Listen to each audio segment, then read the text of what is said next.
สบายดีสำหรับคลิปนี้จะมานำเสนอคำ4กรรมหรือว่ารือในภาษาเกาหลีเนาะคำนี้จะบ่มีความหมายในตัวแต่จะบ่งบอกว่าเป็นกรรมของกิริยาหรือว่าของประธานในประโยคที่เราจะเว้าเนาะส่วนหลักการนำใช้ก็คือนี่ใส่กับคำนามที่มีตัวสะกดเช่นว่าเคอีกเคอีกเคกตัวสะกดตัวใดเฮาวิธีสังเกตก็คือตัวกอนี่เนาะเคอีกนี่ที่ตัวสะกดในภาษาลีคือตัวห้อยห้องลมคือว่าตัวสะกดส่วนรึในสักคำที่บ่มีตัวสะกดคือคำสระอิหรือว่าพวกสระที่ลงท้ายด้วยพยัญชนะนี่แหละเช่น copy รึมาเบิ่งตัวอย่างนำกันเลยเนาะซินกูกาเคอีกลมักกอสโยซินกูกาเคอีกลมักกอสโยซินกูกาเคอีกลมักกอสโยมูหรือว่าซินกูเนี่ยเป็นมูได้กินเพราะว่าเป็นอดีตเด้ได้กินเค้กแล้วซินกูกาเคอีกลมักกอสโยซินกูกาเคอีกลมักกอสโยข้อที่2어머니가 커피를 안 마십니다. 어머니가 커피를 안 마십니다. 어머니가 매อันนี้เป็นประธาน 커피를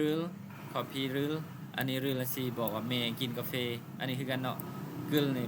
ซีบอกว่ากินเค้กเป็น4กรัมมาสิถ้าว่าบ่ใส่อันนี้ได้บ่ได้อยู่เนาะแต่ว่าทำในลายคำเนี่ยเฮ็ดจะได้สิจือว่าตัวใดเป็นกรรมตัวใดเป็นประธานคือจังซี่เนาะสุดว่าสุดเฮาตัดออกสิเนาะบ่เว้าล่ะคือไผสิกินไผบัดนี้ประมาณว่าผู้ใดสิกินหยังบัดนี้ผู้ใดสิเฮ็ดหยังบัดนี้บ่มีเพราะว่าภาษาเกาหลีเนี่ยมันจะต่างกับภาษาอื่นมันจะมีคำบ่งบอกก็คือจะบอกประธานบอกกรรมบอกกิริยาเนาะบอกกิริยาก็คือการหันนั่นแหละบอกสถานที่เวลาคือ A หรือว่า A ซอเนาะ T กับอันนี้เมย์ดื่มกาแฟเนาะอเมริกาคอฟฟี่หรืออันมัสเมย์บ่ดื่มกาแฟอันไปว่าบ่อเมริกาคอฟฟี่หรืออันมัสนิตะมาจากหักศัพท์มาสิตะดื่มแหละหรือว่ามาซอยโย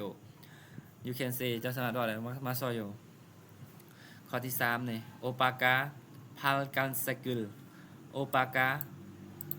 พัลกันสกิลสิลอยโยบ่มักสีแดงนี่ต่อมาเป็นการนำใส่อื่นๆที่บ่มีประธานเนาะที่บ่มีประธานเนี่ยเนาะเช่นเข้ามาจะได้ประธานก็คือพวกนี้แหละนี่กากาแก่ๆกึนๆนี่พวกว่าง่ายคือตัวผู้กระทำเนาะเฮาอันนี้คือกันเนี่ยจะมีคำตัวกรรมกับกิริยาเลยนะเช่นว่าคอพีรึมาซอยโยเนี่ยดื่มกาแฟ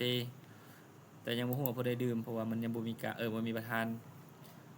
อันนี้คือกันอ่านว่าตัวนี้เนาะคอพิรึมาซอยโยมาจากมาซึนิดะหรือว่ามาสิตะหลักศัพท์ของมาสิตะมาซอยโยอันนี้จับจิรึพมนิดะอันนี้นิตยสารจับจิรึพมนิดะอันนี้นิตยสารอุซึซายโยซื้อเสื้อผ้าอันนี้พับเปิลมอกอยโยกินข้าวอันนี้คือกรรมกับกิริยาเนาะเพราะว่ามีประธานตัวเทิงกันมีประธานเนาะต่อมาในการลดรูปอื่นๆเนี่ยคือกับอื่นนึงเลยเนาะส่วนการลดรูปก็คือว่าการนั้นย่อรูปนะว่าตัวนี้เฮาบ่ชูบ่เขียนเต็มจังซี่เนาะว่าสิเขียนจังได๋นะเช่นว่าหน้านึนแปลว่าข้อยอันนี้นอรึเจ้าสวาเฮโยข้อยมักเจ้านี่มักซื่อยังบ่ได้ฮักเลยหน้านึนนอรึสวาเฮโยอันนี้ว่าประโยคเต็มบัดนี้มาเบิ่งประโยคอันย่อเนาะถึงอื่นนึนถึงอื่นเนาะนึนนี่ปกติหน้านึนแม่นบ่นี่อันนี้นอรึนั่นนอสวาเฮโยนั่นนอสวาเฮโยนั่นนอสวาเฮโยข้อยมักเจ้าสำหรับการนำใช้ตัว4กรรมในภาษาเกาหลีก็จะมีเท่านี้เนาะสำหรับคลิปนี้ขอขอบใจนะ